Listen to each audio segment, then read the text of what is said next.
¿Podemos conocer la ignorancia o es precisamente algo inalcanzable y por eso lo ignoramos y no llegamos a ello?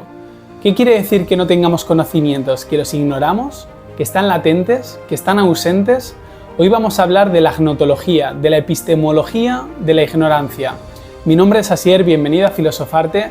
Te invito a que te hagas un mate, un café, un té, lo que más te apetezca y charlemos sobre la ignorancia, porque a pesar de que creamos que no podamos hablar de la ignorancia, voy a hacer una clasificación de 3 tipos de ignorancia para ver con cuál te sientes identificado o identificada y ver cómo de alguna manera podemos recorrer ese sendero que parecía al comienzo que ignorábamos, que es la ignorancia.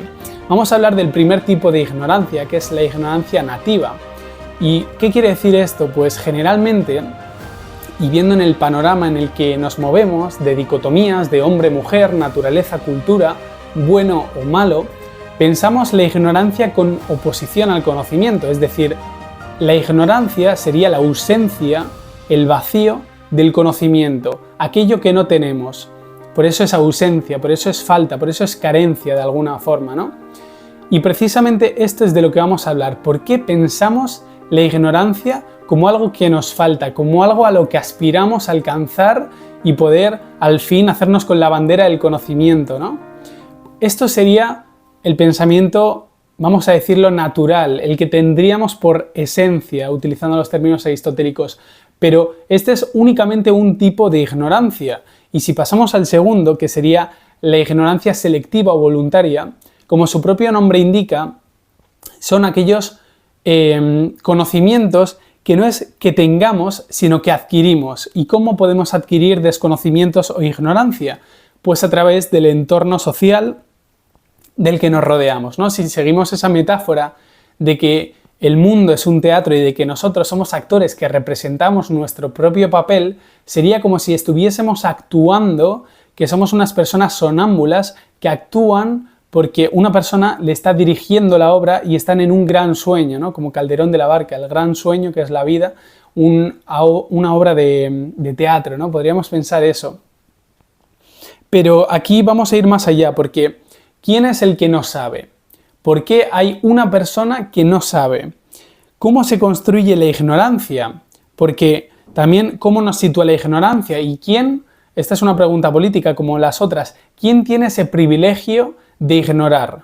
¿Vale? Estas son las preguntas que nos vamos a hacer en esa ignorancia voluntaria o selectiva, y es que en algunos casos no queremos reconocer que desconocemos y que por tanto permanecemos en la ignorancia más profunda, ¿no? En ese foso de la ignorancia, y que no florecemos, que no tenemos nuevos conocimientos. Pues os voy a traer un concepto que es el privilegio epistémico, que es una espada de doble filo, ¿no? Este epísteme que viene de conocimiento, este privilegio epistémico nos diría que solo las mujeres pueden tener conocimiento de sí mismas, ¿no? Que de alguna manera aquí estaríamos cayendo en primer lugar en un esencialismo, es decir, solo las mujeres pueden conocerse a sí mismas, pero en otro punto es cierto que yo como hombre no tengo miedo al recorrer las calles por las noches, precisamente por ser hombre, ¿no? Por tener ese privilegio epistémico. Entonces, el privilegio epistémico nos diría, en contraposición a lo que podemos pensar a priori, que hay una serie de sujetos que pueden juzgarse únicamente a sí mismos por su condición de estar sujetos a unos patrones que en este caso, como hemos dicho, son culturales, son adquiridos. Bien, esto es conflictivo y por eso Miranda Fricker, viendo cómo podemos caer en un esencialismo y quedar sumergidos y encatenados a ese abismo infinito, dice, vale, pues hay diferentes tipos de injusticia epistémicas y es importante reconocer cuál es la tipificación que hace para poder reconocerlo en el día a día, ¿no? En la cotidianidad.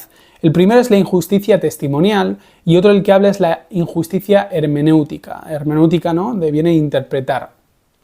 Es cierto también que después de Miranda Fricker se han adquirido diferentes términos para hacer alusión a esto mismo, a estas injusticias epistémicas en forma de opresión epistémica, de explotación epistémica o incluso de injusticia epistémica distributiva. Pero este vídeo no trata de aglutinar cuáles son ese tipo de injusticia epistémicas, pero aquí os lanzo la invitación a que cojáis el testigo y, quién sabe, grabéis un vídeo de YouTube o simplemente habléis con vuestros amigos y amigas sobre los diferentes tipos de injusticias epistémicas a través de las cuales estamos atravesadas como sujetos que somos, como diría Foucault, ¿no?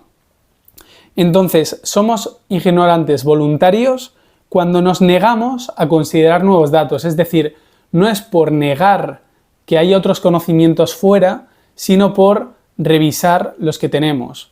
Y hay una frase de María Zambrano, que no la voy a citar bien, pero de alguna manera me viene a la cabeza, que está en Monólogos de la Bella Durmiente, que es un librito de Miguel Morey, que introduce el pensamiento de María Zambrano, y dice que no es limpieza o que la escoba no sirve como una herramienta, sino barrer la casa por dentro, ¿no?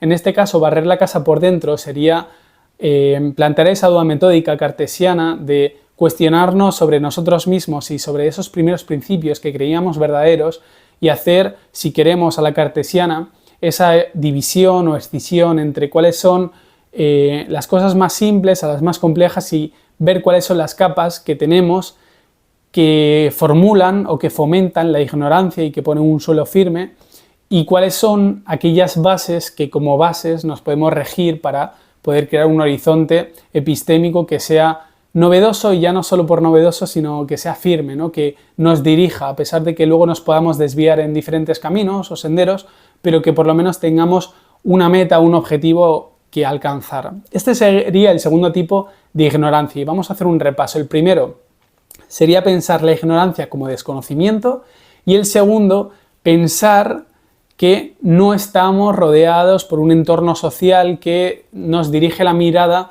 y que nos hace afianzar en unos conocimientos de los que no vamos a dudar, ¿vale? En una estaría la sociedad y cómo no dudamos de nosotros mismos, y en otra está que por naturaleza o por esencia desconocemos, ¿vale? Tenemos esos huecos, esos vacíos que hay que llenar con conocimiento. Y ahora llega la ignorancia, que para mí es la que mayor peligro tiene, porque de alguna manera está respaldada por la ciencia o por los intereses político-económicos y sociales en los que estamos habitando, ¿no? Y os voy a poner un ejemplo que quizá os parezca lejano, de 1950, pero que es muy significativo y muy ilustrativo para ver cómo se desarrolla una noticia que ahora conocemos y nos parece, que sí, que es obvia, que es evidente, que es verdadera y que por tanto nos trae unos conocimientos, pero que en su día no lo era, y por tanto se semblaba y se alargaba la duda, ¿no? Se estiraba como un chicle para tener unos beneficios económicos. ¿Y de qué estamos hablando? De una ignorancia que está creada, mantenida y manipulada, y está construida estructural, y esto es muy importante, e institucionalmente. ¿Qué quiere decir esto? Que de alguna manera se abanderan, utilizan la bandera de la razón para monopolizar una información que no pueda ser contrastada o que sea difícilmente revisable, porque hay que tener unos conocimientos técnicos privilegiados, o porque justamente los medios sociales que consumimos y que abundan, como pueden ser el periódico, la televisión o la radio en 1950, pues estén de alguna manera teñidos o tintados de un cristal opaco que justamente sería el desconocimiento, ¿no? La ignorancia. Entonces sería ese desconocimiento sostenido, el cual produce posteriormente la ignorancia, en el cual estaríamos sumidos. Pero ¿cuál es el ejemplo del que te estoy hablando? Vale, pues vámonos a 1950, ¿vale? Vamos a viajar a esos tiempos y vamos a ver cómo la medicina estaba desarrollada, pero no tanto como ahora, y cómo los conocimientos eran unos y no otros. Entonces, ¿qué sucedía con la industria tabacalera? Pues que se tenían unos conocimientos que no eran sólidos, no eran estáticos, no eran fijos, no eran estables, en definitiva, y se empezó a creer que el tabaco podría producir el cáncer, ¿no? Cosa que hoy sabemos que evidentemente es cierta, pero por aquel entonces se estaban haciendo las primeras investigaciones, estaban teniendo conocimientos acerca de cómo una sustancia tenía una reacción en nuestro cuerpo que desencadenaba en un cáncer en diferentes localizaciones del cuerpo, lengua, pulmón, etc.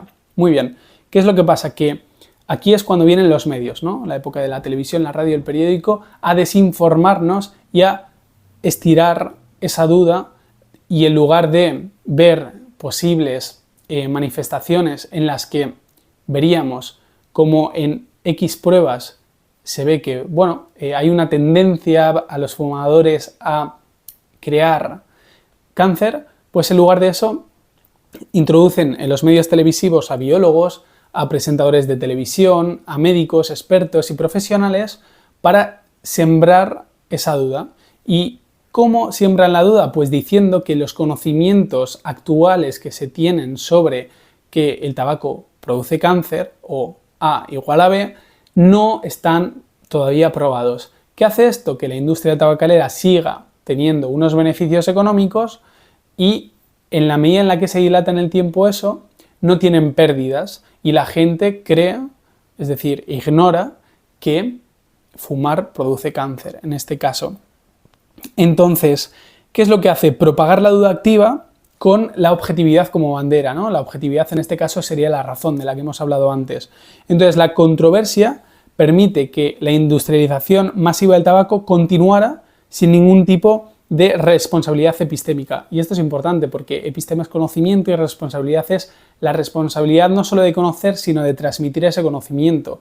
Es decir, en el momento en el que tú, teniendo unos conocimientos, no los transmites sabiendo que hay una responsabilidad social, que en este caso es una enfermedad grave como lo es el cáncer, que es mortal, cuando silencias eso, llamas a la puerta al desconocimiento en forma de ignorancia, ¿no? Que viene disfrazado de alguna manera.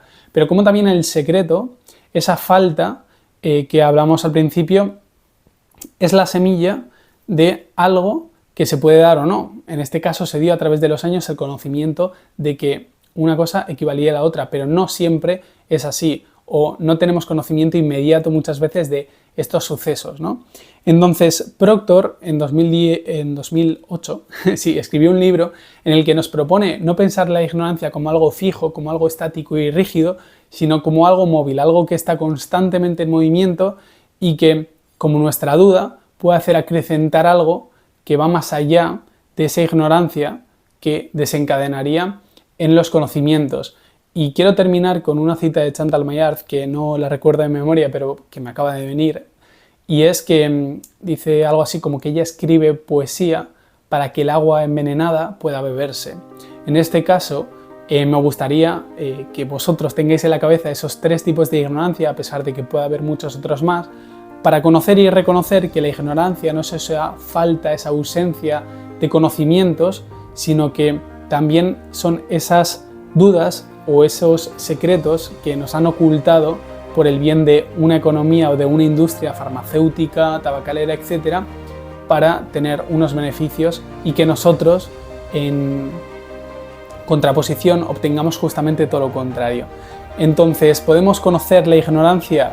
No lo sé, pero podemos hacer una clasificación de los tipos de ignorancia y a través de ellas tener el conocimiento de que ignoramos menos de lo que ignorábamos. Yo creo que sí. Espero que os haya gustado este vídeo. Este vídeo nace de una encuesta que hice en Instagram, que me podéis seguir ahí, se llama Filosofarte la Cuenta.